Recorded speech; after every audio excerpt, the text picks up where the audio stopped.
Good morning, my dear student. Today's topic is active filters. Today we learn how to design a non-inverting active low-pass filter circuit. So let's say example. Design a non-inverting active low-pass filter circuit that has a gain of 10 and at low frequencies, and at higher frequencies its attenuation is very high and its corner frequency 150 at 159 Hz and input impedance 10 kilo ohms. Calculate the value of capacitor and draw the required circuit.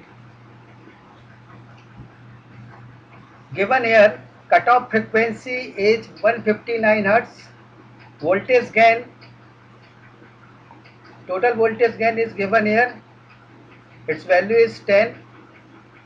So value of 10 is equal to 1 plus R2 upon R1, and if we calculate, so now final value, or consider the value of R1 is 1 kilo ohms and put this value here. Finally we get the value of R2 is equal to 9 kilo ohm. Now voltage gain of circuit in decibels, 20 log base 10, value of voltage gain is 10 here. Now voltage gain is decibel is 20 dB. Now the calculate the value of C, capacitor value here, 1 upon 2 pi f c into r. Put all these values, 1 upon 2 pi, it's a constant value. Fc is a given here, cutoff frequency 159 Hz. Value of r is given here, input impedance 10 kilo ohms. So now we convert into ohms, and finally value of C is equal to 10 nanofarad.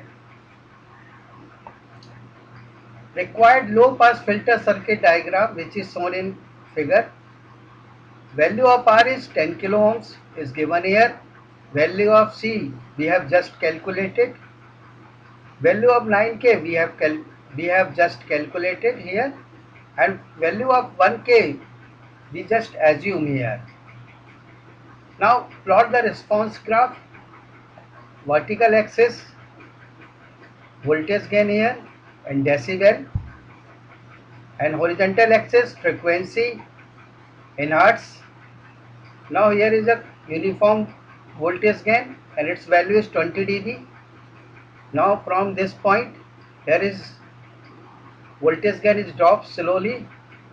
Here at minus 3 dB point, now voltage gain in decibel is 17 dB.